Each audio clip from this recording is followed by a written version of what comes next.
নিতেন, বিশ্বনবী পাটির মধ্যে সিজদা করতেন। আবার বিশ্বনবী সিজদা করে যখন দাঁড়িয়ে যেতেন, মা আয়েশা আবার আগের মতো পা বিছিয়ে দিতেন। আল্লাহু আকবার।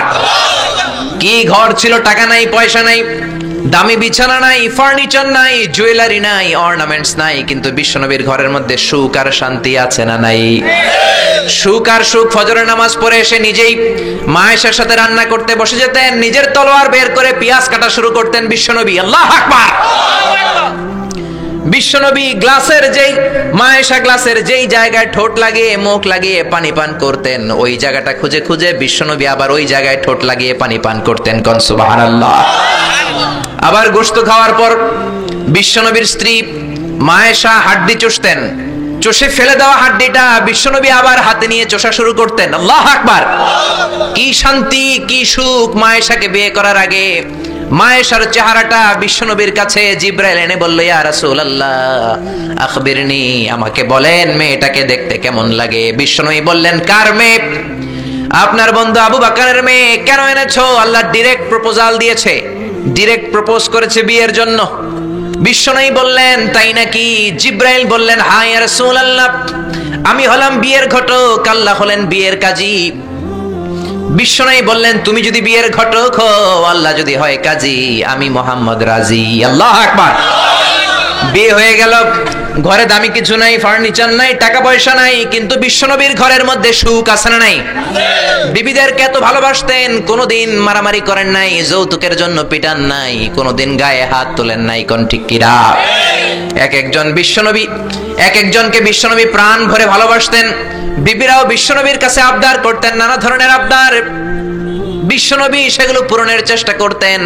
আবার মাঝে মাঝে রাত্রিবেলা মা আয়েশার সাথে দৌড়াদৌড়ির প্রতিযোগিতা করতেন। কোন সুবহানাল্লাহ। সহিহ হাদিস, মা আয়েশা তখন চিকন ছিল। তাহাজ্জুদের সময় বিশ্বনবী উঠে মা আয়েশারে বললেন, আয়েশা, ও আমার কলিজার টুকরা হুমায়রা। মা আয়েশাকে আদর করে বিশ্বনবী হুমায়রা বলতেন। হুমায়রা মানে যেই মহিলা রেগে গেলে, খুশি হয়ে গেলে, রাগের চোটে, খুশির চোটে দুইটা গাল আনার ফলের মতো টকটকে লাল হয়ে যায়। কোন সুবহানাল্লাহ। মা আয়েশা রেগে গেলে গালগুলো লাল হয়ে যেত, গাল দুইটা টকটকে লাল আকার ধারণ করত। বিশ্বনবী তাকে হুমায়রা বলতেন, হুমায়রা, মদিনাতে কেউ জেগে নাই, চলো না আমরা দৌড় দৌড় খেলি। মা আয়েশা মহা খুশি, কারণ সব বিবিরাই চায় স্বামীরা একটু রোমান্টিক হোক। কোন ঠিক কিনা? সব বিবিরাই চাক স্বামী আমার দিকে স্পেশাল নজর দেখ। সব বিবিরা চায় স্বামী আমাকে নিয়ে পারলে একটু রেস্টুরেন্টে ঘুরতে যাক, স্বামীরা পারলে আমারে একটু বেড়াতে নিয়ে যাক। এরকম আবদার বিবিদের কাছে আছে না নাই? কিন্তু এমন অনেক স্বামী খুঁজে পাবেন, বছরের পর বছর যায়, বিবিরে সালামও দেয় না। আছে না নাই? খিটখিটে মেজাজ দেখায়, ধমক দেয়, আবার যৌতুকের জন্য পিটায়। আছে না নাই? জোরে বলেন, আছে না নাই? শয়তান দিল যৌতুক, কোরআন দিয়েছে মোহর। আমরা এখন মোহর ছেড়ে দিয়ে যৌতুকের পেছনে হাঁটি। জোরে বলেন ঠিক কিনা?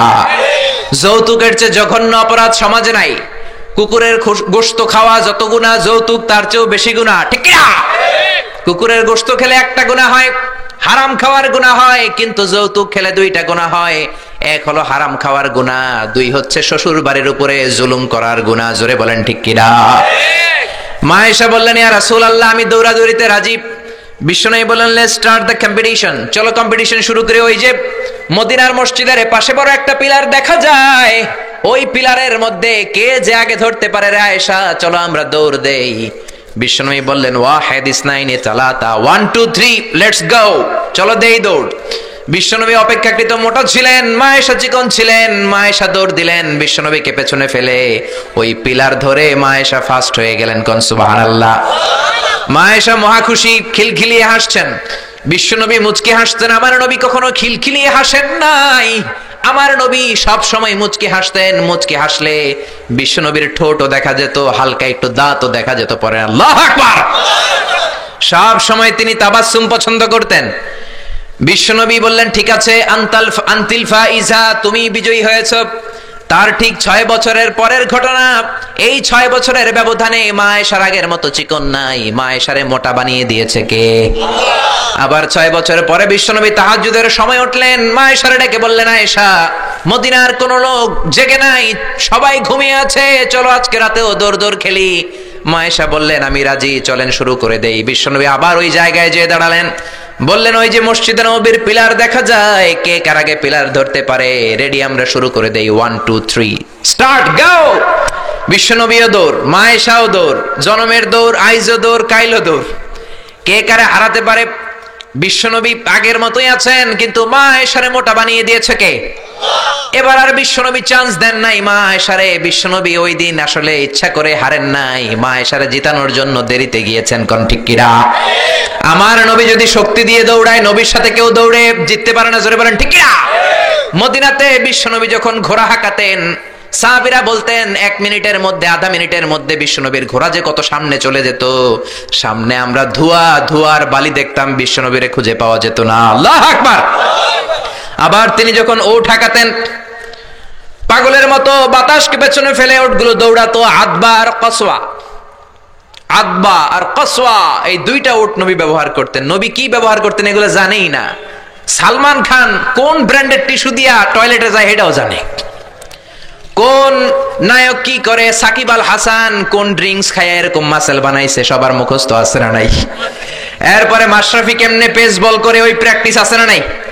কে কেমন কি করে সব মুখস্থ, কিন্তু নবীরা কেমন চলতেন, নবীদের সুনান কি ছিল এটা আমাদের জানা নাই। জোরে বলেন ঠিক কিনা? বিশ্বনবী যদি দৌড়ের মতো দৌড় দেয় কেউ পারে না, এমন শক্তি আল্লাহ বিশ্বনবীর মাসলের মধ্যে দিয়েছেন। কাউরে একবার ধরলে খবর আছে না নাই?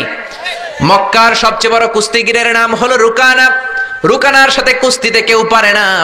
সাহাবীরা বললেন ইয়া রাসূলুল্লাহ, ইয়া হাবিবাল্লাহ, কোনদিন আপনি রুকানার কাছে যাবেন না, কেননা রুকানা হলো সবচাইতে বড় কুস্তিগির, রুকানা কুস্তি দিলে আপনি পারবেন না।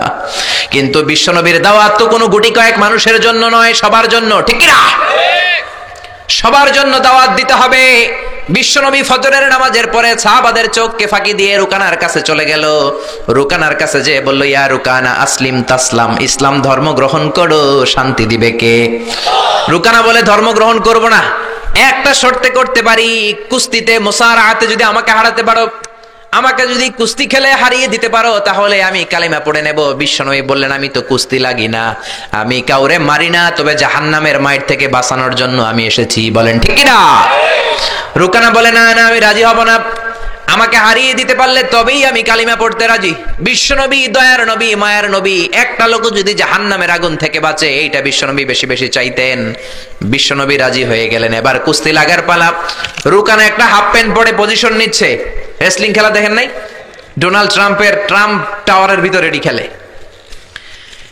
গায়ের মধ্যে তেল মেখে কুস্তিতে পজিশন নিচ্ছে।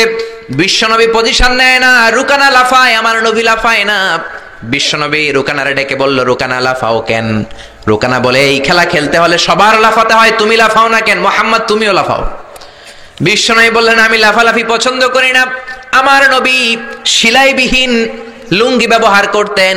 সেলাই ছাড়া লুঙ্গি পরে যদি কেউ লাফালাফি করে, বাতাসে সতর খুলে যাওয়ার সম্ভাবনা আছে না নাই? বিশ্বনবী লাফালাফি করেন না, দাঁড়িয়ে আছেন।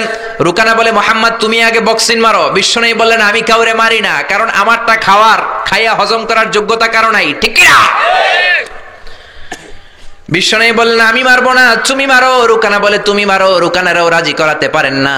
বিশ্বনবী বক্সিং মারেন নাই। বিশ্বনবীর মোবারক ডান হাতটা নিয়ে রুকানার বাম কাঁধের মধ্যে টাচ করে বিশ্বনবী বললেন ও রুকানা, এত লাফাও কেন, এত লাফাও কেন? বিশ্বনবী ডান হাত দিয়ে কাঁধের মধ্যে ধরতে দেরি, মুহূর্তের মধ্যে রুকানা বেহুশ হয়ে যায়। আল্লাহু আকবার। সবাই রুকানার মাথার মধ্যে পানি ঢেলে হুশ করে বলে রুকানা তুই তো বড় শিয়ানা।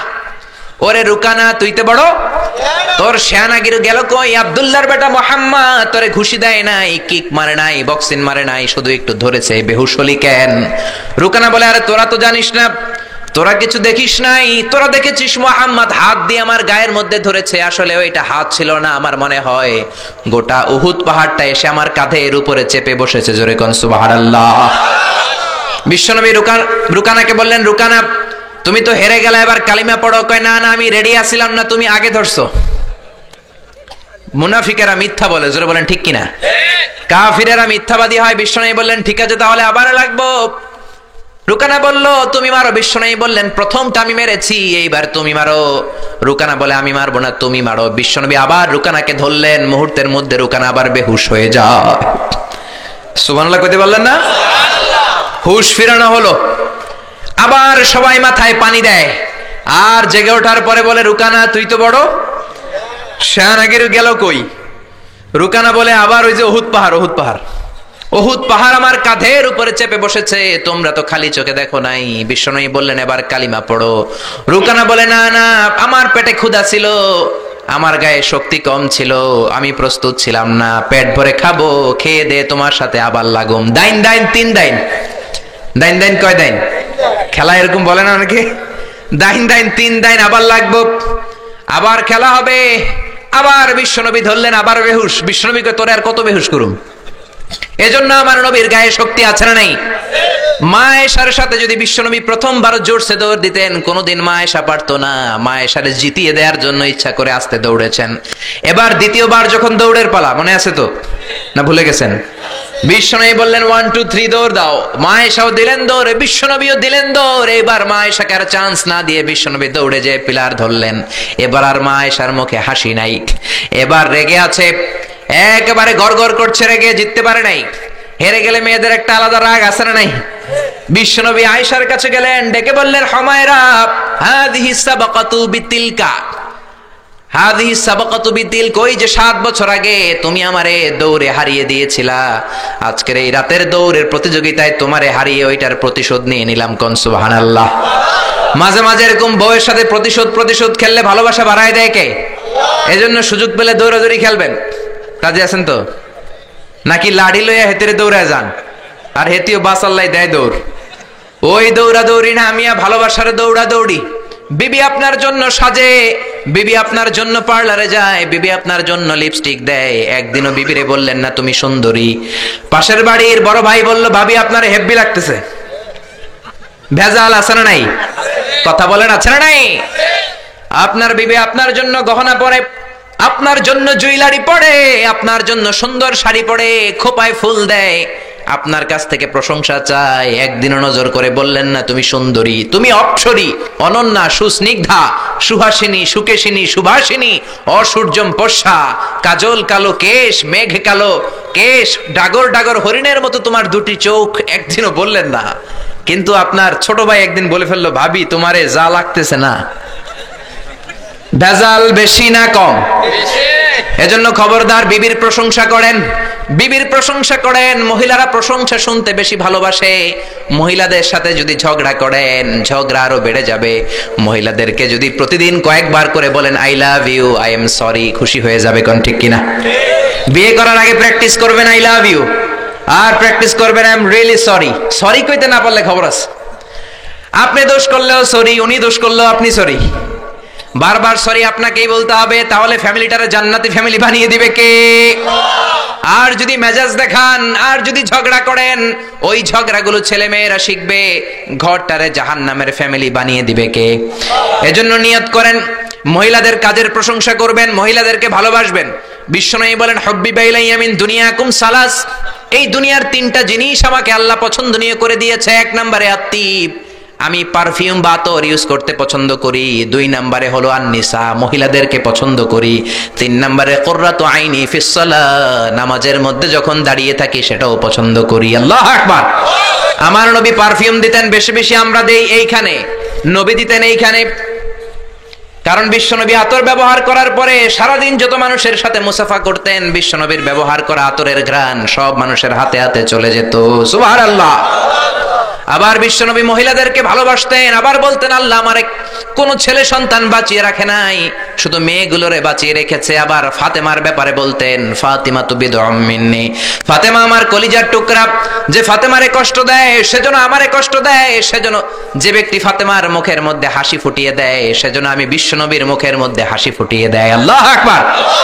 এই জন্য নারীদের প্রশংসা করতে রাজি আছেন তো? স্ত্রীর সাথে ভালো সম্পর্ক রাখতে রাজি আছেন তো? এক ওয়াজে একজন মোটিভেটেড হয়েছে আলোচনা শুনে, যে না, বিবির প্রশংসা করতে হবে। আজীবন তো খারাপ আচরণ করলাম, আজকে যে একটু প্রশংসা করে দেখি। বাড়িতে চলে গেছে, বিবির প্রশংসা করবে। বিবি খাবার দিয়েছে, খেতে বসেছে, স্বামী খায় আর বিবি বসে বসে দেখছে, স্বামী মিটমিট করে হাসে। বিবি বলে, ওয়াজ থেকে আসছো, এবার খাবার খাচ্ছ, ভালো কথা, মিটমিট করে হাসো কেন? বিবি বলে, মিটমিট করে হাসো কেন সেটা বলো। স্বামী কয় মিটমিট করে হাসি হচ্ছে, এর কারণ হচ্ছে আজকে যে খাবারটা খাচ্ছি রান্নাটা এত মজা হয়েছে না, এত মজার রান্না আমার জীবনে খাই নাই। রান্না মজা হয়েছে শুই না, বিবি তেলে বেগুনে জ্বলে উঠছে, কি রান্না মজা হয়েছে। 10 বছর ধরে রান্না করে খাওয়ায়, একদিনও রান্নার প্রশংসা করলা না। আজকে পাশের ঘরের ভাবি একটু গরুর গোশতের তরকারি পাঠাইছিল, ওইটা দিয়েই ডিনার দিছিলাম, রাতের খাবার দিছি, রান্না বান্নার করি নাই। ওই রান্না তোমার এত ভাল লাগছে, খাও জনমের খাওয়া, আর রান্না করবো না তোমার জন্য। এজন্য প্রশংসা করবেন, খুব ভালো কথা, কিন্তু জেনে বুঝে প্রশংসার দরকার আছে না নাই? বিবির সাথে যদি ভালোভাবে প্রশংসা করেন, ভালো আচরণ করেন, ফ্যামিলিটারে সুন্দর বানিয়ে দিবে কে? বিবির চেহারার দিকে রহমতের নজর দিয়ে তাকালে চোখের সগীরা গুনাহগুলো মাফ করে দেয় কে? আবার বিবির হাতের সাথে যখন আপনার হাতটা আপনি মিলান, 2 হাতের সগীরা গুনাহ মাফ করে দেয় কে? এজন্য সম্পদ দেখলেই মনে করবেন না মহা সুখে আছে, দুঃখেও থাকতে পারে। বিশ্বনবীর ঘরে সম্পদ ছিল না, কিন্তু সুখ আছে না নাই? বলছিলাম ডোনাল্ড ট্রাম্প পৃথিবীর অনেক বড় ধনী, ধনী হলেই যে সুখ এমনটা নাও হতে পারে, কোন ঠিক কিনা? টাইমস ম্যাগাজিনের রিপোর্ট অনুযায়ী ডোনাল্ড ট্রাম্পের সম্পদের পরিমাণ হচ্ছে 3.4 বিলিয়ন ইউএস ডলার। সে হচ্ছে মাল্টি বিলিয়নিয়ার, 324 নাম্বার ধনী পৃথিবীর। এত সম্পদ আল্লাহ তারে দিয়েছে, রিয়েল এস্টেটের বিজনেস দিয়ে সে এত বড় ধনী হয়েছে, ডলার দিয়ে সে সব ভোট কিনে নিয়েছে, জোরে বলেন ঠিক কিনা? হাজার হাজার কোটি টাকার মালিক। Trump tower, Trump Taj Mahal, Trump hotel, অভাব নাই। ট্রাম্প হোটেল একটা তার আছে, প্রায় 50-60 তলা। ওই হোটেলের যতগুলা জানলা আছে সবগুলা জানালা 24 ক্যারেটের গোল্ড দিয়ে বানানো, জোরে কোন নাউযুবিল্লাহ। এরকম সম্পদের পাহাড় করেছে, কিন্তু সম্পদের পাহাড় করলেই তোমার সব কথার সাথে আমরা একমত নই। নির্বাচনে জেতার আগে সে ঘোষণা দিয়েছিল মুসলিম ইমিগ্রেন্টদেরকে সে দেশ থেকে বের করে দিবে, জোরে কোন ঠিক কিনা? নিজের ইতিহাসকে সে ভুলে গিয়েছে, মুসলমানদেরকে খেদায় দিতে চায়। ডোনাল্ড ট্রাম্পের বাপ দাদা কিন্তু আসল আমেরিকান নয়, ওর বাবা এসেছে জার্মানি থেকে, ওর বাবা হচ্ছে জার্মান, মা হচ্ছে স্কটিশ, স্কটল্যান্ড থেকে এসেছে।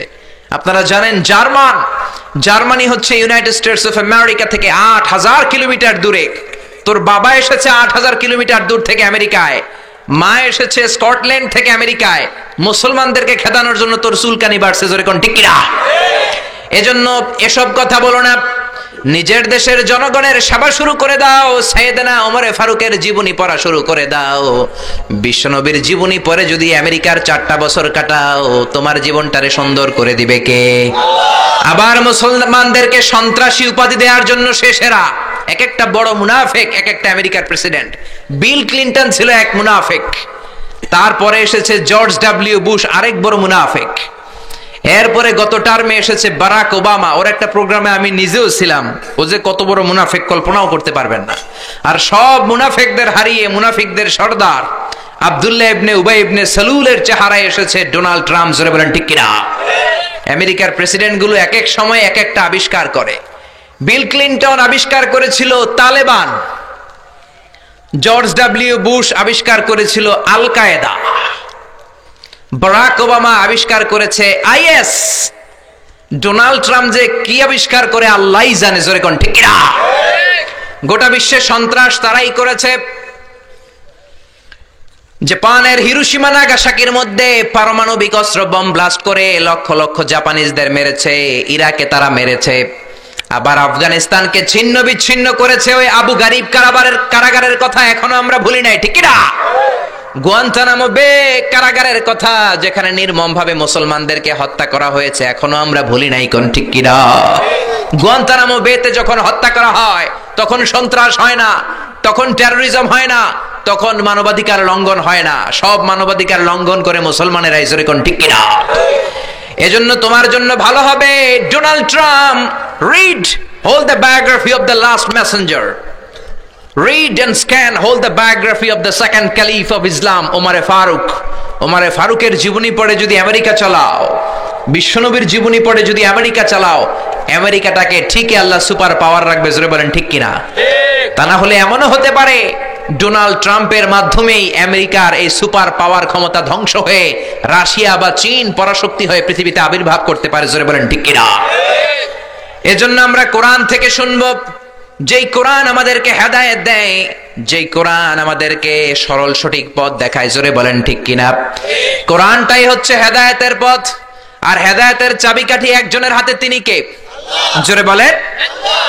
আল্লাহ বললেন, ইন্নাকা লা তাহদি মান আহবাবতা ওয়ালাকিন্নাল্লাহা ইয়াহদি মান ইয়াশা।